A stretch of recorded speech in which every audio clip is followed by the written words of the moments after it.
El diafragma es esa capa de músculo situada al fondo de la cavidad pectoral. Esto es lo que hace funcionar a los pulmones. Fíjate ahora en esto. Imagínate que este botellón es el pecho y que este tubo de aquí es la garganta, o si quieres ser más correcto, la tráquea. Los globos son los pulmones. A no ser que fumes. En ese caso, estos son tus pulmones. Y esto es el diafragma.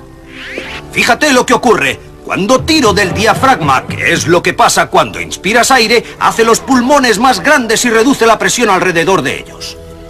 La presión exterior al cuerpo es mayor y empuja el aire dentro de los pulmones.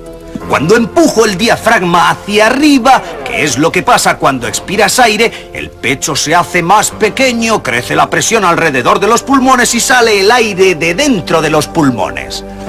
Adentro, afuera. Adentro, afuera.